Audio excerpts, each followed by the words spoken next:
Hello guys, welcome back to my channel సర్దాస్ kitchen. మన కిచెన్లో ఈరోజు నేను గోంగూర పప్పు చేశానండి. కమ్మనైన పప్పు అన్నమాట. పప్పు అంటేనే చాలామందికి ఫేవరెట్ ఉంటుంది. పప్పు ఆవకాయ అంటే చాలామంది ఇష్టపడుతుంటారు కదా. అందులో గోంగూర పప్పు, మామిడికాయ పప్పు అంటే చాలా చాలా ఇష్టం ఉంటుంది, చాలామందికి ఇష్టం ఉంటుంది. అది ఎలా చేసుకోవాలో ఈరోజు మీకు గుర్తు చేస్తున్నాను. ఎందుకంటే మన శ్రావణ మాసం కదండి.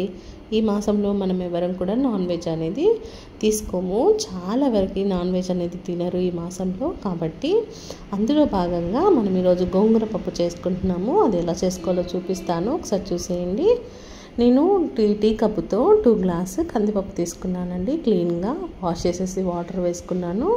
మనం 2 గ్లాసు కందిపప్పుకి 4 గ్లాస్ వాటర్ వేసుకోండి. 4 and 5 వేసుకోండి. 4-5 గ్లాస్ అయితే వాటర్ అయితే సరిపోతుందండి. మనకి ఈ వాటర్ సరిపోతాయి. ఇలాగా గోంగూర అయితే నేను ఒక 3 కట్టలు తీసుకున్నాను. 3 కట్టలు తీసుకొని శుభ్రంగా కట్ చేసి వాష్ చేసి వేసుకున్నాను. అలాగే టమాటోస్ కూడా అండి, ఒక 4 టమాటోస్ వేసుకున్నాను.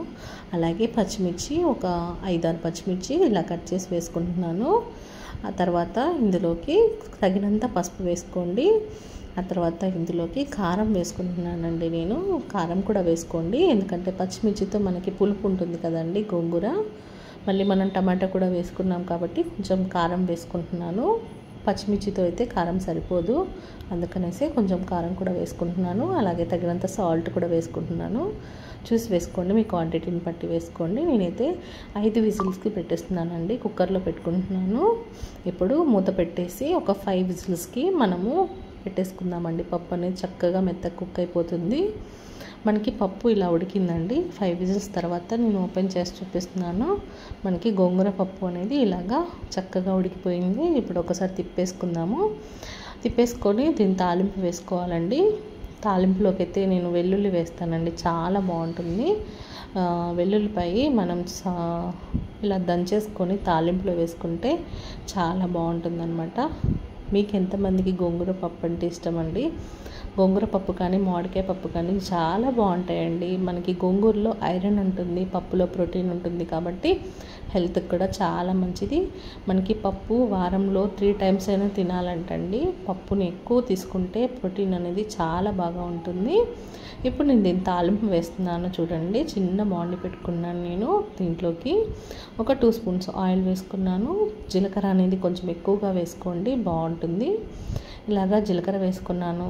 అలాగే ఆవాలు, కొంచెం శనగపప్పు వేసుకున్నానండి. ఇందులో ఎండుమిర్చి వేసుకుంటున్నాను. ఎండుమిర్చి అలాగే వెల్లుల్లిపాయ అండి, ఇలాగ దంచి వేసుకోండి. తాలింపులో, పప్పులో తాలింపు చాలా బాగుంటుంది. దీంతోనే మనకి పప్పు అనేది టేస్ట్ వస్తుంది అన్నమాట. ఇలాగా వెల్లుల్లి ఇలా వేసేసుకొని ఎండుమిర్చి వేసేసుకున్నాను. ఇప్పుడు దీంట్లో కొంచెం కరివేపాకు వేసుకుందాము. కొంచెం కరివేపాకు ఎక్కువగా వేసుకుంటేనే బాగుంటుంది పప్పు టేస్ట్ అనేది. ఇలా చక్కగా వేగిన తర్వాత ఇప్పుడు మనం తాలింపు వేసేసుకుందాము. ఇప్పుడు పప్పులో వేసేసుకుందామండి తాలింపు అంతా. దీంట్లోకి మనం సైడు అప్పడాలు కానీ వడియాలు కానీ వేసుకుంటే చాలా బాగుంటుంది. ఇలా పప్పు తాలింపు వేసేసాను.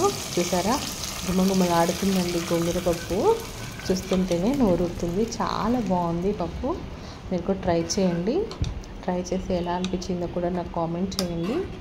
అలాగే లైక్ చేయడం మాత్రం మర్చిపోవద్దు.